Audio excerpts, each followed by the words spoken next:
بسم الله الرحمن الرحيم. الحمد لله رب العالمين، والصلاة والسلام على سيد المرسلين نبينا محمد وعلى آله وصحبه أجمعين. أما بعد، أعوذ بالله السميع العليم من الشيطان الرجيم. اليوم أكملت لكم دينكم وأتممت عليكم نعمتي ورضيت لكم الإسلام دينا. సోదరులారా, అల్లాహ్ యొక్క దయతో ఈరోజు మనం ఒక కొత్త విషయం అంటే సామాన్యంగా ప్రతి వారం ఏదైతే తౌహీద్ మరియు విశ్వాసాల గురించి సంబంధించిన పాఠాలు వినుకుంటూ వస్తున్నామో ఆ సబ్జెక్టుకు కాకుండా ఈ మాసం అరబియు మరి ఇస్లామీ హిజ్రీ నెల ప్రకారంగా రబీయుల్ అవ్వల్ ఈ మాసం దయామయ దైవ ప్రవక్త మహానీయ ముహమ్మద్ సల్లల్లాహు అలైహి వసల్లం జన్మించిన శుభప్రదమైన మాసం. దానికి సంబంధించిన కొన్ని ముఖ్య విషయాలు అల్లాహ్ యొక్క దయతో ఈరోజు నేను మీ ముందుంచబోతున్నాను.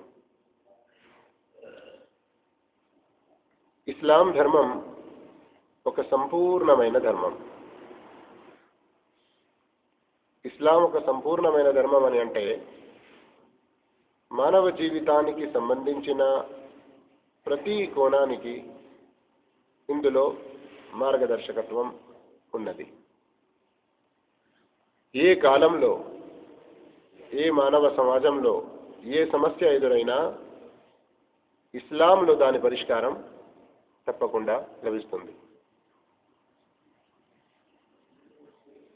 ఇస్లాం ధర్మం సంపూర్ణమైనదని స్వయంగా అల్లాహు తఆలా దివ్య ఖురాన్ సూరా మాయిదా సూరా నంబర్ 5 ఆయత్ నంబర్ 5లో ఇలా తెలిపాడు, అల్-యౌమ అక్మల్తు లకుం దీనకుం, ఈరోజు నేను మీ ధర్మాన్ని సంపూర్ణం చేశాను. వఅత్మమ్తు అలైకుం నిఅమతి, మరియు నా అనుగ్రహాన్ని మీపై పరిపూర్ణం చేశాను. వరదీతు లకుముల్ ఇస్లామ దీనా, మరియు మీ కొరకు ఇస్లాంను ధర్మంగా ఇష్టపడ్డాను.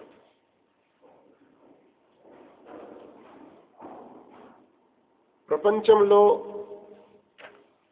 ఎక్కడ ఏ మూలకున్న మనిషి అయినా ఈ ఇస్లాం ధర్మాన్ని విశ్వసించకుండా, అనుసరించకుండా ఇహలోకంలో జీవితం గడిపితే ఇహలోక జీవితం కూడా అతనిది సాఫల్యమైనది కాదు. ఏదో ఒక మానవ రూపంలో జన్మించి జీవించి చనిపోయిన పరలోక జీవితం, శాశ్వత జీవితం ఏదైతే ఉందో అక్కడ చాలా నష్టపోతాడు. ఇస్లాం ధర్మాన్ని అనుసరించి దాని ప్రకారం జీవితం గడపడం ప్రతి మనిషి యొక్క బాధ్యత. అల్లాహు తఆలా సూరా ఆల్ ఇమ్రాన్ సూరా నంబర్ 3 ఆయత్ నంబర్ 85లో ఇలా తెలిపాడు, వమన్ యబ్తగి గైరల్ ఇస్లామి దీనా, ఇస్లాంను కాకుండా వేరే ఏ ధర్మాన్నైనా ఎవరైనా అవలంబిస్తే ఫలన్ యుక్బల మిన్, అది ఇంత మాత్రం స్వీకరించబడదు. వహువ ఫిల్ ఆఖిరతి మినల్ ఖాసిరీన్, మరి ఆ వ్యక్తి పరలోకంలో చాలా నష్టపోతాడు. ప్రవక్త మహానీయ ముహమ్మద్ సల్లల్లాహు అలైహి వసల్లం ఒక హదీసులో ఇంత స్పష్టంగా ఈ విషయం తెలిపారో ఒకసారి శ్రద్ధ వహించండి. సంపూర్ణమైన ఈ ధర్మాన్ని సర్వ మానవాళి కొరకు శాంతియుతమైన, మార్గదర్శకత్వమైన, ఎంతో సులభమైన ఈ ధర్మాన్ని అవలంబించి దాని ప్రకారం జీవితం గడపడంలోనే మానవులకు ఇహ పరలోకాల సాఫల్యం ప్రాప్తిస్తుంది అని, అలా కాకుండా ఖురాన్ గ్రంథాన్ని ప్రవక్త సల్లల్లాహు అలైహి వసల్లం గారి సహీ హదీసులను విడనాడిన వారు దుర్మార్గంలో పడిపోతారని ప్రవక్త సల్లల్లాహు అలైహి వసల్లం గారు చాలా స్పష్టంగా చెప్పారు. ముస్తద్రక్ హాకిమ్ వాల్యూమ్ 1 పేజ్ నెంబర్ 72లో ఇలా ఒక హదీస్ వచ్చి ఉంది, ఇన్నీ ఖద్ తరక్తు ఫీకుం షైఐన్, నేను మీ మధ్య రెండు విషయాలను, రెండు వస్తువులను వదిలి వెళ్తున్నాను. లన్ తవిల్లు, మీరు ఎన్నటికీ దుర్మార్గంలో పడరు, సన్మార్గం నుండి దూరం కారు. ఎప్పటి వరకు? బఅదహుమా, ఆ రెండింటిని మీరు అవలంబించి ఉంటే ఆ తర్వాత ఇక మీరు మార్గభ్రష్టత్వంలో పడతారన్న భయం లేదు. అవి రెండు ఏమిటి? కితాబుల్లాహ్, ఒకటి అల్లాహ్ పంపినటువంటి గ్రంథం దివ్య ఖురాన్, వసున్నతి, మరియు నా యొక్క సహీ హదీస్లు, నా యొక్క సంప్రదాయం, నా యొక్క సున్నత్. ఇదే విషయం మరి కొంచెం పదాల తేడాతో సునల్ కుబ్రా బైహఖీలో వాల్యూమ్ నంబర్ 10 పేజ్ నంబర్ 195లో ఇలా తెలిపారు, ఇన్నీ ఖద్ ఖల్లఫ్తు ఫీకుం మా లన్ తదిల్లు బఅదహుమా మా అఖజ్తుం బిహిమా ఔ అమిల్తుం బిహిమా, నేను నా వెనుక మీలో రెండు విషయాలను వదిలి వెళ్తున్నాను, వాటిని మీరు అవలంబించి వాటిని దృఢంగా పట్టుకొని వాటిపై ఆచరించేంత వరకు మీరు దుర్మార్గంలో పడరు. కితాబుల్లాహ్ వసున్నతి, ఒకటి అల్లాహ్ పంపినటువంటి గ్రంథం, మరియు రెండవది నా యొక్క సున్నత్. ఖురాన్ మరియు హదీస్ ఈ రెండిటిని అనుసరించడం, ఈ రెండిట్లో చూపిన మార్గదర్శకత్వం ప్రకారమే మన జీవితం గడపడం మనపై విధిగా ఉంది. ఇక ఎవరైతే కేవలం నోటితో కల్మా పఠించి తమకు తాము ముస్లింగా జీవిస్తారో, ఆచరణ జీవితం అనేది ఖురాన్ హదీస్కు వ్యతిరేకంగా గడుపుతారో, సోదరులారా, ఇహలోకంలో ముస్లింగా అతను పరిగణించబడతాడు, కానీ అల్లాహ్ వద్ద అతని ఆ ఇస్లాం అతనికి ఏమాత్రం లాభాన్ని చేకూర్చదు. ఈ మూల విషయం ఏదైతే తెలుపబడిందో, రెండు విషయాలు ఇప్పుడు మీరు తెలుసుకున్నారు. ఒకటి, సర్వ మానవాళి కొరకు సంపూర్ణమైన మార్గదర్శకత్వం కేవలం ఎందులో ఉంది? ఇస్లాంలో ఉంది. ఇస్లాం అని ఎప్పుడైతే మనం అంటామో అది ఏంటి? అల్లాహ్ పంపినటువంటి గ్రంథం ఖురాన్ మజీద్ మరియు ప్రవక్త ముహమ్మద్ సల్లల్లాహు అలైహి వసల్లం వారి సహీ సాంప్రదాయం, సహీ హదీసుల ప్రకారం మన జీవితం గడుపుకోవడం. అయితే ఈ రెండిటి ఆధారంగా మనం ఈ మాసంలో ప్రవక్త మహానీయ ముహమ్మద్ సల్లల్లాహు అలైహి వసల్లం గారి యొక్క శుభ జన్మ గురించి తెలుసుకుందాము. మరియు ఆయన జన్మదిన వేడుకలు, ఉత్సవాలు జరుపుకోవడం, మీలాదున్ నబీ లాంటి కొన్ని పండుగలు జరుపుకోవడం ఇది ధర్మమేనా కాదా అనే విషయం కూడా తెలుసుకుందాం. అయితే రండి, ముందు మనం ప్రవక్త మహానీయ ముహమ్మద్ సల్లల్లాహు అలైహి వసల్లం ఏ తారీఖున జన్మించారు అనే విషయం తెలుసుకుందాము.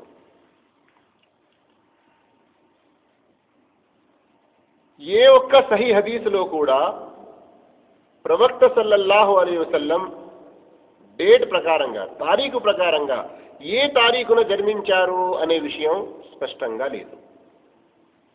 ప్రవక్త ఏ తారీఖున జన్మించారు అన్నది ఒక అందరూ ఏకీభవించిన అటువంటి ఒక తారీఖ్, డేట్ అనేది లేనేలేదు. అందుగురించి చరిత్ర గ్రంథాల్లో ఎన్నో తేదీలు తెలుపబడ్డాయి. ఉదాహరణకు కొందరన్నారు 2వ తారీఖు, ఈ మాసంలోని 2వ తారీఖు జన్మించారు ప్రవక్త అని, మరికొందరు 8 అని తెలిపారు, మరికొందరు 9 అని తెలిపారు, మరికొందరు 10, మరియు చాలా ప్రఖ్యాతిగాంచిన తేదీ 12 12 రబీఉల్ అవ్వల్ అని ఉర్దూలో ఫేమస్ ఉంది. కానీ చరిత్రకారుల్లోని కొందరు చాలా రీసెర్చ్లో ఆరితేరిన వారు, ఉదాహరణకు కాజీ సులైమాన్ మన్సూర్ పూరి రహమతుల్లా అలై తన రచన రహమతుల్ లిల్ ఆలమీన్ జిల్ద్ 1 పేజ్ 39, 38లో, మరియు అక్బర్ ఖాన్ నజీబాబాదీ తారీఖ్ ఇస్లాంలో, అల్లామా షిబ్లీ నౌమానీ సీరతున్ నబీలో, షా మిస్బాహుద్దీన్ షకీల్ సీరత్ అహ్మద్ ముజ్తబాలో, మొహమ్మద్ యామీన్ ఖురైషీ ఎన్సైక్లోపీడియా ఆఫ్ ఇస్లాంలో ఈ చరిత్రకారులందరూ తమ తమ రచనల్లో 9వ తారీఖే ఎక్కువ తెలుపడం జరుగుతుంది, మరియు అదే నిజమైనది అని వారు రుజువు చేశారు. వారే కాకుండా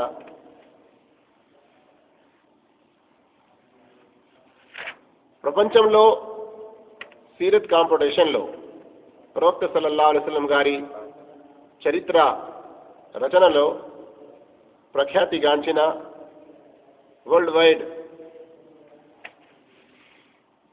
బహుమతిని గెలిచిన అర్రహీకుల్ మఖ్తూమ్ యొక్క రచయిత షేక్ సఫీర్ రెహమాన్ ముబారక్ పూరి రహమతుల్లా అలీ గారు కూడా 9వ తారీఖు అనే రుజువు చేశారు. అయితే ప్రవక్త సల్లల్లాహు అలైహి వసల్లం గారి జన్మదినం తేదీ ఈ విషయంలో పండితుల మధ్య భేదాభిప్రాయం ఉంది అని ముందు తెలుసుకున్నాము.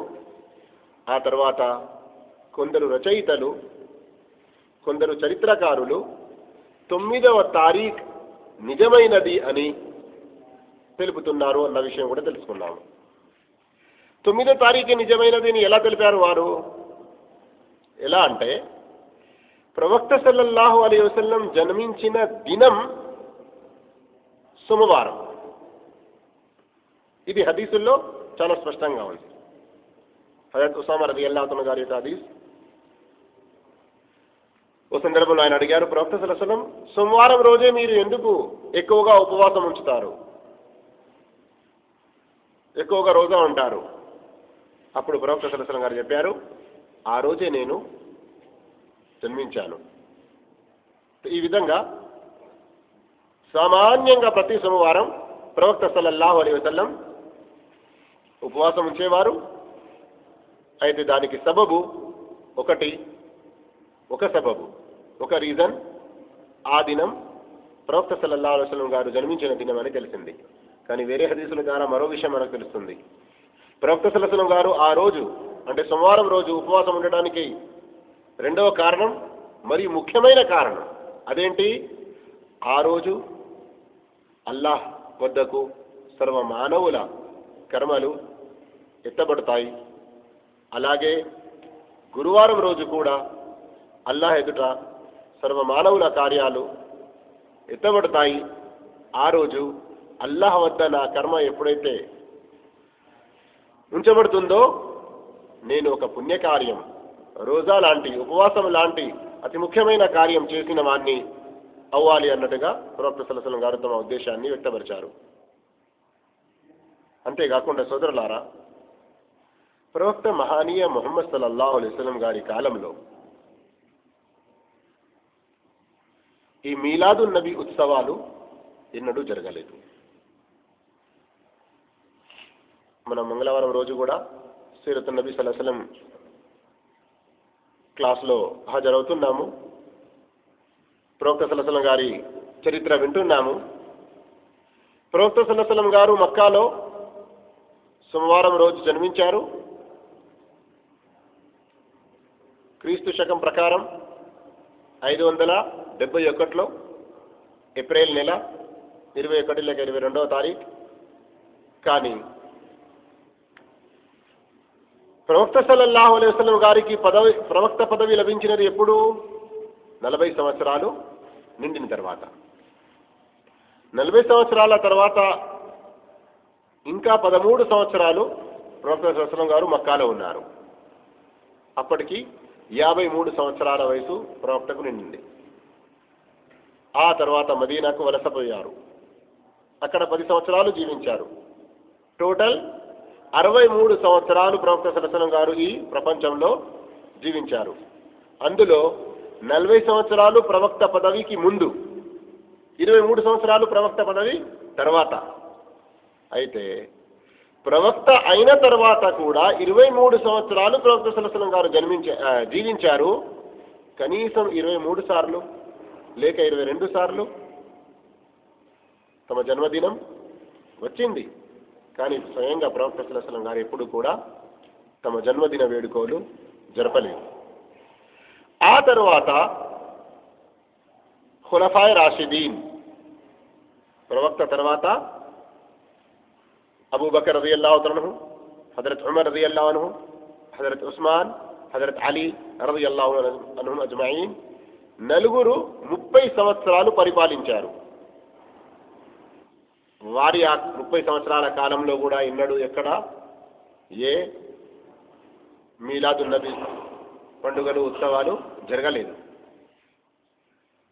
ప్రవక్త సల్లల్లాహు అలైహి వసల్లం మదీనా వచ్చినాక 10 సంవత్సరాలు, ఆ తర్వాత 30 సంవత్సరాలు ఖులఫాయ్ రాషిదీన్ యొక్క వారి పరిపాలనా కాలం.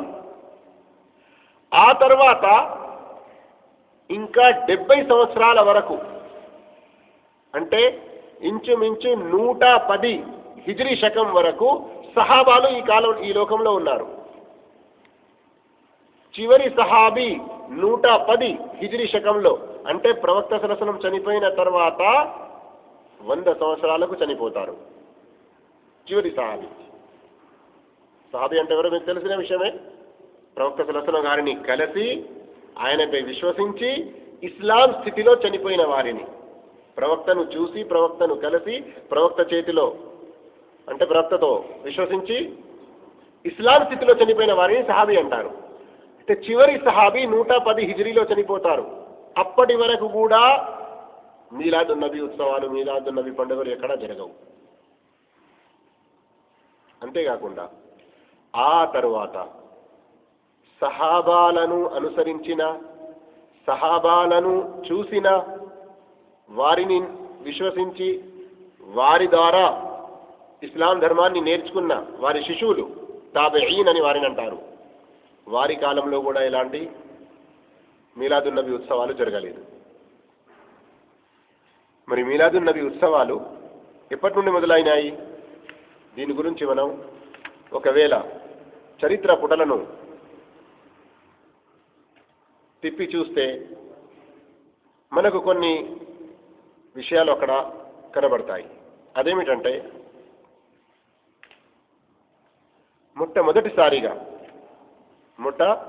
తొలిసారిగా ఈ మీలాదున్ నబీ ఉత్సవాలు జరిగినది ప్రవక్త సల్లల్లాహు అలైహి వసల్లం గారు చనిపోయిన తర్వాత ఇంచుమించు 200 సంవత్సరాల తర్వాత.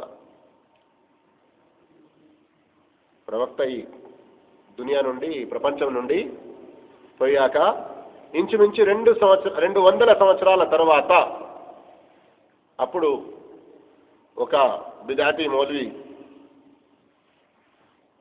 ఒక పుస్తకం అతన్వీర్ ఫీ మౌలిదిల్ బషీర్ వన్ నజీర్ అనే పుస్తకం రాశాడు. అందులో మీలాదున్ నబీ చేయడం మంచిది అన్నటువంటి కొన్ని విషయాలను దాంట్లో తెలిపాడు. అంతేకాకుండా ప్రవక్త చనిపోయాక ఇంచుమించు 700 సంవత్సరాల తర్వాత ఇరాక్లో ముజఫరుద్దీన్ కోక్బూరి అని ఒక గవర్నర్ ఉండే, తర్వాత రాజు అయ్యాడు. అతను తన పరిపాలనా కాలంలో ఈ మీలాదున్ నబీ ఉత్సవాలు చేయడం ప్రారంభించాడు. ఇటు ఈజిప్ట్, మిసర్లో కొందరు వచ్చారు. వాస్తవానికి వారు ఇస్లాం యొక్క శత్రువులు మరియు ముస్లింలతో ఎన్నో సంవత్సరాలు యుద్ధాలు చేశారు. కానీ ఆ యుద్ధాల్లో ఎప్పుడూ ముస్లింల మీద గెలుపొందలేదు. ఇలా మనం ముస్లింలతోని పోరాడి ఎప్పుడూ కూడా గెలుపు పొందలేము అన్న విషయం తెలుసుకొని తమకు తాము ముస్లింలుగా మేము ముస్లిం అయిపోయాము అని చెప్పుకొని మా వంశం ప్రవక్త గారి కూతురు ఫాతిమా రలియల్లాహు తఆలా నుండి వస్తుంది, మా వంశ పరంపరం అక్కడికి కలుస్తుంది అన్నటువంటి అబద్ధపు విషయాలు మాటలు తెలిపి ప్రజల్లో ఒక స్థానం అనేది ఏర్పరచుకొని మిసర్లో ఉన్నటువంటి ముస్లిం ప్రభుత్వాన్ని కూలగొట్టి కొన్ని సంవత్సరాల వరకు వారు అక్కడ పరిపాలించారు. వారిని బను ఉబైద్ ఫాతిమీ అని చరిత్రలో అనబడింది.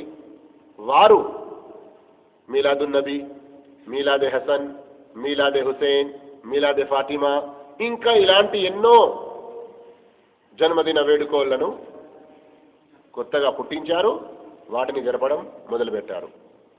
చెప్పే విషయం ఏంటంటే సోదరులారా, మీలాదున్ నబీ ఉత్సవాలు ఏదైతే జరుగుతున్నాయో ఎంతో సంతోషంగా, ఎంతో గర్వంగా, గౌరవంగా ఈరోజు ముస్లింలు ఏదైతే జరుపుకుంటున్నారో వాస్తవానికి సోదరులారా ఇది మన ప్రవక్త ముహమ్మద్ సల్లల్లాహు అలైహి వసల్లం గారి సాంప్రదాయం ఎంత మాత్రం కాదు. ఒకవేళ ఇది ప్రవక్త గారి సాంప్రదాయం అయి ఉంటే కనీసం ఒక్క హదీస్ అన్నా సహీ హదీస్ గ్రంథాల్లో వచ్చి ఉండేది. ప్రవక్త సల్లల్లాహు అలైహి వసల్లంను చూసి ఆయనను విశ్వసించిన 125,000కు పైగా సహాబాలలో కనీసం ఎవరైనా ఒక్కరు ఈ విషయాన్ని ప్రస్తావించి ఉండేవారు. ఇలా దీనికి సంబంధించిన హదీసులను ఉల్లేఖించేవారు, ఈ హదీసులను రివాయత్ చేసేవారు. కానీ అలాంటి ఒక్క విషయం కూడా మనకు కనబడటం లేదు. కానీ ఎప్పుడైతే ముస్లింలు మేల్కొని ఇలాంటి బిదతులకు, దురాచారాలకు దూరం ఉండాలి అని తెలుపుతూ ఇలాంటి దురాచారాలకు పాల్పడిన వారిని దీనికి ఆధారం లేదు అని బల్లగుద్ది గట్టిగా తెలిపారు, వారు కొన్ని ఆధారాలను ప్రజలకు చూపడం మొదలుపెట్టారు. లేదు, మేము మీలాదున్ నబీ ఏదైతే జరుపుతున్నామో దానికి ఆధారాలు ఉన్నాయి, ఖురాన్ హదీసుల ద్వారా ఇది రుజువైన విషయం అన్నటువంటి కొన్ని నిదర్శనాలు చూపడానికి ప్రయత్నం చేశారు.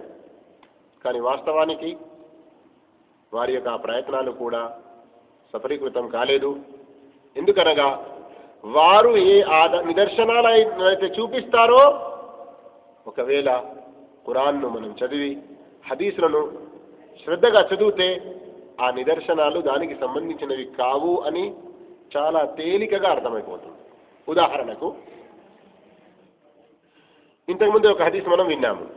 ప్రవక్త సల్లల్లాహు అలైహి వసల్లం గారు సోమవారం ఎక్కువగా రోజా ఉండేవారు, ఉపవాసం ఉండేవారు.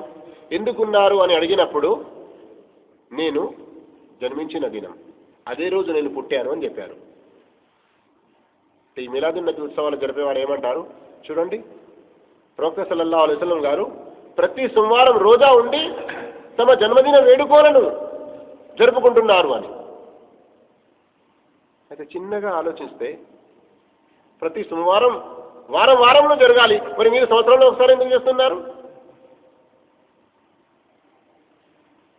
చిన్నగా ఆలోచిస్తే విషయం చాలా తేలికగా అర్థమైపోతుంది. ప్రవక్త సల్లల్లాహు అలైహి వసల్లం గారు ప్రతి సోమవారం ఉపవాసం ఉంచేవారు కదా, మరి మీరు మీలాదున్ నబీ ఉత్సవాలు ఎప్పుడు చేస్తున్నారు? సంవత్సరంలో ఒకసారి రబీఉల్ అవ్వల్ మాసంలో. ఆ హదీస్ దీనికి ఎక్కడ నిదర్శనం, ఎక్కడ ఫిట్ అయింది? రెండో విషయం, ప్రవక్త ఉపవాసం ఉంచేవారు. ఆకలితో ఉపవాసం అంటే ఏంటి? ముఖ్యంగా తిండి త్రాగుడు వదులుకొని ఉండడం, ఆకలి దాహంతో ఉండడం, తినకపోవడం. కానీ మీలాదున్ నబీ ఉత్సవాల్లో మంచి మంచి వంటకాలు జరుగుతూ ఉంటాయి. ఆ హదీస్ ఇక్కడ ఫిట్ కాదు. కానీ ఏంటంటే ప్రజలు ఖురాన్ హదీస్ను చూడటం చదవడం మానుకున్నారు గనక మా దగ్గర నిదర్శనాలు ఉన్నాయి అని ఎంతో వారు తమ గొంతు పెద్దగా చేసి ఎంతో చెబుతున్నారు. కానీ ప్రజలు ఖురాన్ హదీస్ను చిన్నపాటిగా కూడా చూస్తలేరు గనక, చదువుతలేరు గనక వారి యొక్క నిదర్శనాలు ఫిట్ అయ్యేటివి కాదు అన్న విషయం తెలుసుకోలేకపోతున్నారు. రెండో విషయం, సూర యూనుస్లో ఒక ఆయత్ ఉంది, కుల్ బిఫద్లిల్లాహి వరహ్మతిహి ఫబిజాలిక ఫల్యఫ్రహు. మీరు తెలపండి, అల్లాహ్ యొక్క దయ, అల్లాహ్ యొక్క కరుణ, ఈ అల్లాహ్ యొక్క దయ మరియు కరుణ మీకు లభించినప్పుడు ఫల్యఫ్రహు, సంతోషపడాలి. ఖురాన్లో అల్లాహ్ స్వయంగా చెప్తున్నాడు, మీకు అల్లాహ్ యొక్క దయ కలిగింది, అల్లాహ్ యొక్క కారుణ్యం మీపై వర్షించింది, మీరేం చేయండి? సంతోషపడండి. అల్లాహ్ యొక్క దయ మరియు కరుణ అనేది మీరు సంపాదించి కూడబెట్టుకునే ఈ ధనానికంటే ఎంతో గొప్పైన విషయం. మనం సంపాదించి ఏదైతే డబ్బులు, ధనాలు, వెండి, బంగారాలు అన్నీ సమకూర్చుకుంటామో వాటన్నిటికంటే గొప్పదేమిటి? అల్లాహ్ యొక్క దయ మరియు కరుణ. ఈ అల్లాహ్ యొక్క దయ మరియు కరుణ మీకు లభించినప్పుడు మీరు ఏం చేయండి? ఫల్యఫ్రహు, మీరు సంతోషపడండి. ఈ విషయం ఎక్కడున్నది? ఖురాన్లో ఉంది. ఈ ఆయత్ ద్వారా మీలాదున్ నబీ చేయడం ఈ ఆయత్ ద్వారా నిరూపిస్తారు. ఎలా? అల్లాహ్ యొక్క దయ కరుణ్యం అనేది ఎన్నో రకాలుగా ఉంది కదా. అయితే అన్నిటికంటే గొప్ప అల్లాహ్ యొక్క దయ ఏంటి? ముహమ్మద్ సల్లల్లాహు అలైహి వసల్లంని మన వైపునకు ప్రవక్తగా పంపడం. ముహమ్మద్ సల్లల్లాహు అలైహి వసల్లం స్వయంగా అల్లాహ్ యొక్క కారుణ్యం. వమా అర్సల్నాక ఇల్లా రహమతుల్ లిల్ ఆలమీన్, ఖురాన్లో కూడా చెప్పడం జరిగింది, ఓ ప్రవక్త మేము మిమ్మల్ని సర్వ ప్రజల కొరకు, సర్వ ప్రపంచాల కొరకు ఒక కారుణ్యంగా పంపాము. అయితే ప్రవక్త సల్లల్లాహు అలైహి వసల్లం గారు కూడా ఒక కారుణ్యం, అల్లాహ్ యొక్క ఒక గొప్ప దయ. అందు గురించే అల్లాహ్ ఏమంటున్నాడు? అల్లాహ్ యొక్క దయ కరుణ లభించినప్పుడు మీరు సంతోషపడండి అంటున్నారు కదా. అందు గురించి ప్రవక్త పుట్టినరోజు మేము సంతోషపడుతున్నాము, ఆ రోజు మేము ఉత్సవాలు జరుపుకుంటున్నాము, ఆ రోజు మీలాదున్ నబీ పండుగగా జరుపుకుంటున్నాము. చూడండి, ఖురాన్ ద్వారా దలీల్ ఉంది. కానీ సోదరులారా, ఈ ఖురాన్ ఆయత్ మీలాదున్ నబీ పండుగకు, ఉత్సవాలకు దలీల్ కాదు. ఎలా? ఈ ఆయత్ ఎవరి మీద అవతరించింది? ముహమ్మద్ మీద అవతరించింది కదా. మరి స్వయంగా ప్రవక్త ఎందుకు జరుపుకోలేదు మరి ఈ పండుగ? ఈరోజు ఆ విషయం మనకు అర్థమైందా? ఈ ఆయత్ ద్వారా దలీల్ ఏదైతే తెలుపుతున్నారో స్వయంగా ఈ విషయం ముందు ప్రవక్తకు తెలియలేదా? మరి ఈ ఆయత్లో నా పుట్టిన దినాన్ని, నా జన్మదినాన్ని నేను వేడుకలుగా, సంతోషంగా, ఉత్సవంగా జరుపుకోవాలి అన్న విషయం స్వయంగా ప్రవక్తకు తెలియలేదా? ఈ ఆయత్ ప్రవక్తపై అవతరింపజేయబడింది.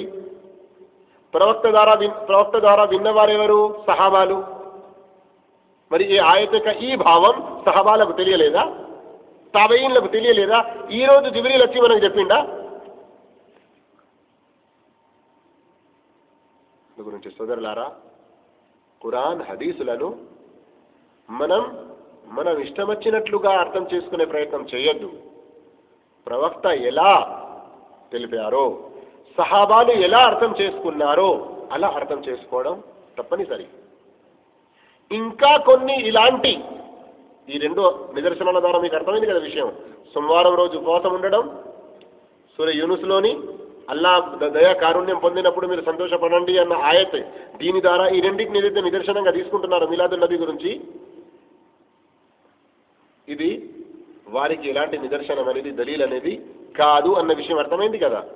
మరికొన్ని ఇలాంటి నిదర్శనాలే తెలుపుతారు, కానీ అవి కూడా ఇలాంటివే, అవి కూడా సరి అయిన దలీల్గా ఫిట్ కావు. అందుగురించి సోదరులారా, ఇలాంటి సందర్భంలో ప్రవక్త సల్లల్లాహు అలైహి వసల్లం గారి మరికొన్ని హదీసులను మనం తెలుసుకోవడం చాలా ముఖ్యం. బుఖారీ, ముస్లింలో చాలా ప్రఖ్యాతిగాంచిన ఒక హదీస్ ఉంది. మన్ అహదస ఫీ అమ్రినా హాజా మా లైస మిన్హు ఫహువ రద్దు. మా ఈ ధర్మంలో లేని విషయాన్ని ఎవరైనా కొత్తగా ఒక ధర్మంగా పుట్టించుకుంటారో, ఒక ధర్మంగా భావించి ఆచరిస్తారో ఫహువ రద్దున్, అది అంగీకరింపబడదు, అది రద్దు చేయబడుతుంది. అలాగే ప్రవక్త ముహమ్మద్ సల్లల్లాహు అలైహి వసల్లం గారు మరో హదీసులో తెలిపారు. ఈ హదీస్ కూడా సహీ బుఖారీలో ఉంది. హదీస్ నంబర్ 7280. కుల్లు ఉమ్మతి యద్ఖులూనల్ జన్న, నా అనుచర సంఘంలోని ప్రతి వ్యక్తి స్వర్గంలో చేరుతాడు. ఇల్లా మన్ అబా, కేవలం తిరస్కరించిన వారు స్వర్గంలో పోరు, మిగతా వారందరూ కూడా స్వర్గంలో పోతారు. ఈ విషయం ప్రవక్త నోట విని సహాబాలు ఆశ్చర్యపోయారు. ఉమయ్య అబా యా రసూలల్లాహ్, ప్రవక్త మిమ్మల్ని తిరస్కరించే వారు ఎవరవుతారు? ప్రవక్త సల్లల్లాహు అలైహి వసల్లం చెప్పారు, మన్ అతాఅని, ఎవరైతే నా విధేయతను పాటిస్తారో, నన్ను అనుసరిస్తారో వారు స్వర్గంలో చేరుతారు. వమన్ అసాని ఫకద్ అబా, మరి ఎవరైతే నా అవిధేయతకు గురైతారు, నా విధేయత నుండి దూరం అవుతారో వారు నన్ను తిరస్కరించిన వారవుతారు. ఈ హదీస్ ద్వారా మనకేమో అర్థమవుతుంది, ప్రవక్త సల్లల్లాహు అలైహి వసల్లం ఏ విషయం ఎంతవరకు తెలిపారో అంతవరకు ఆచరించి ప్రవక్త సల్లల్లాహు అలైహి వసల్లం గారి యొక్క విధేయతను పాటించడంలోనే మనం స్వర్గంలో వెళ్ళడానికి ఆస్కారం ఉంది. ఒకవేళ మనంతటా మనం కొన్ని కొత్త విషయాలను పుట్టించుకొని అవి కూడా ధర్మం చాలా మంచివైనవి అని భావించి ఆచరిస్తే అది ఎంత మాత్రం స్వర్గంలో తీసుకువెళ్ళే సత్కార్యాల్లో చేరదు. అంతేకాకుండా సోదరులారా, ప్రవక్త మహానీయ ముహమ్మద్ సల్లల్లాహు అలైహి వసల్లం గారి ఉత్సవాల విషయంలో మరో కుంటి నిదర్శన, లంగడి దళీలు. కొందరికి నా పక్కవాడు మంచి డ్రెస్సులు దొరుకుతాయి, నేనెందుకు దొరకద్దు, నా అంతటి జీతం అతనిది ఉంది, ఈరోజు వాడు మొబైల్ చేంజ్ చేసిండు నేనెందుకు చేయొద్దు, ఇట్లాంటి కాంపిటీషన్స్ ఉంటాయి కదా పరస్పరం. అలాంటి ఒక ఇన్ఫీరియారిటీ కాంప్లెక్స్, న్యూనతా భావన కొందరిలో ఉంటుంది. మీలాదున్ నబీ చేసే వారిలో కొందరు ఏమంటారు తెలుసా, అరే చాలా విచిత్ర విషయం, ప్రపంచంలో ఇంత పెద్ద పెద్ద నాయకులు, పెద్ద పెద్ద లీడర్లు చాలామంది ఉన్నారు, వారిని ప్రేమించేవారు వారి యొక్క జన్మదినాలను ఎంతో గొప్పగా జరుపుకుంటారు. మన ప్రవక్త ముహమ్మద్ సల్లల్లాహు అలైహి వసల్లం గారు అందరి నాయకుల కంటే పెద్ద నాయకులు,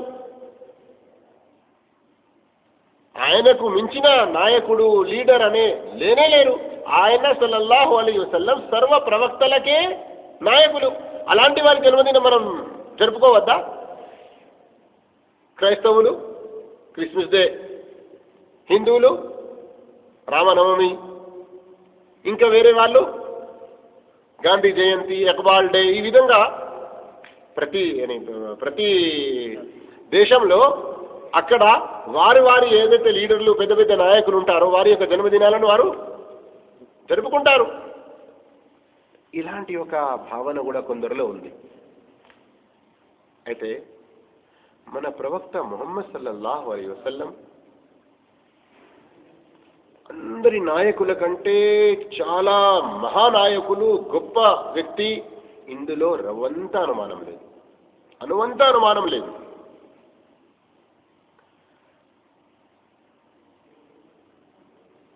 అల్లాహ్ తర్వాత ఈ విశ్వంలో ఆయనకు మించిన వారు ఇంకెవరు లేరు.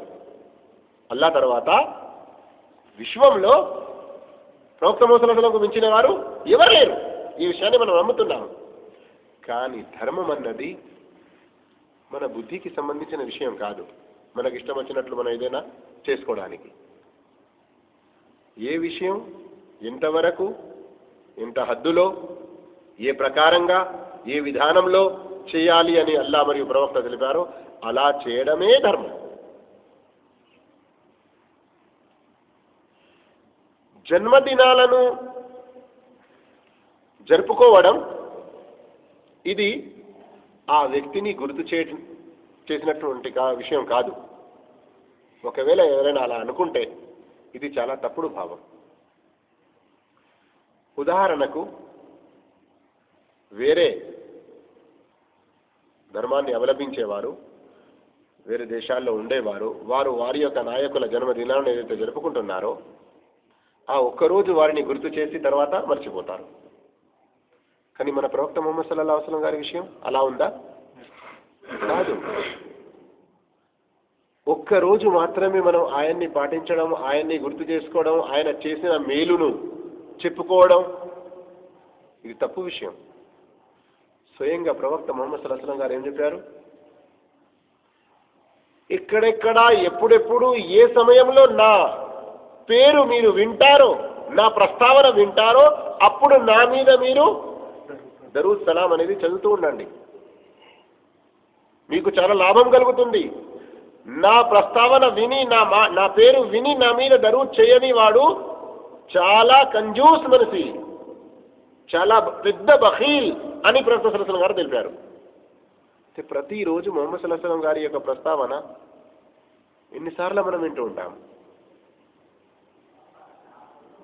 కేవలం అజాన్ విషయం మీరు ఒకవేళ ఈ ప్రపంచంలో ఎక్కడెక్కడ న్యూజిలాండ్, ఆస్ట్రేలియా, ఫీజీ దేశం నుండి టైం లైన్ ప్రారంభమవుతుంది కదా. అక్కడి నుండి మొదలుకొని ఫజర్ సమయంలో అక్కడ ఏ అజాన్ అయితే మొదలవుతుందో, ఉదాహరణకి ఈరోజు శనివారం ఫజర్ నమాజ్ ఫిజీలో మొదలైనప్పటి నుండి మళ్ళీ శనివారం ఇటు వెస్ట్లో చివరి నమాజ్ వరకు బహుశా 5-10 నిమిషాల సమయం కూడా ఎక్కడ ఖాళీగా ఉండకుండా ప్రతి దేశంలో అజాన్ అవుతూ ఉంటుంది. ప్రవక్త ముహమ్మద్ సల్లల్లాహు అలైహి వసల్లం గారి యొక్క ప్రస్తావన వస్తూనే ఉంటుంది. చూడండి, అల్లాహ్ తాలా ప్రవక్త సల్లల్లాహు అలైహి వసల్లం గారి యొక్క పేరు, వారి యొక్క ప్రస్తావనను ఎలా గొప్పగా చేశాడు. ఖురాన్లో చెప్పడం జరిగింది, వరఫఅనా లక జిక్రక్. నీ విషయాన్ని, నీ జ్ఞాపికను, నీ యొక్క ప్రస్తావనను మేము చాలా హైలైట్ చేస్తాము.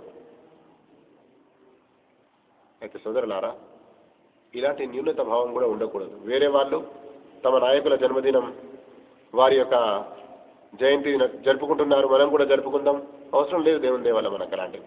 ఎందుకు? స్వయంగా అల్లాహు తాలా ప్రవక్త సల్లల్లాహు అలైహి వసల్లం గారికి అంతకంటే ఎక్కువ గొప్పతనం ప్రసాదించి ఉన్నాడు. ప్రతి ముస్లిం యొక్క హృదయంలో ప్రవక్త ముహమ్మద్ సల్లల్లాహు అలైహి వసల్లం గారి యొక్క ప్రేమను తప్పనిసరిగా ఉండాలి. ప్రవక్త ముహమ్మద్ సల్లల్లాహు అలైహి వసల్లం గారి యొక్క విధానాన్ని సర్వ వ్యవహారాల్లో పాటించాలి అని చెప్పాడు. ఇది కేవలం సంవత్సరంలో ఒక్కసారి కాదు, ప్రతిరోజు ఎన్నోసార్లు ఇలాంటి అవసరం మనకు పడుతుంది. అందుగురించి మహాశయులారా, బహుశా టైం కూడా ఎక్కువ అవుతుంది. దీనికి సంబంధించిన ఇంకా ఎన్నో విషయాలు ఉన్నాయి. కానీ అల్లా దయతో మరి వేరే 2 రోజుల తర్వాత ఏదైతే మన క్లాస్ జరుగుతుందో అందులో కూడా కొన్ని విషయాలు మనం తెలుసుకునే ప్రయత్నం చేద్దాము. విన్న ఈ కొన్ని విషయాలపై అర్థం చేసుకొని ఇలాంటి దురాచారాల నుండి దూరం ఉండే భాగ్యం అల్లా మనందరికీ ప్రసాదించుగాక. జజాకుముల్లాహు ఖైర్. అస్సలాము అలైకుం వరహ్మతుల్లాహి వబరకాతుహు.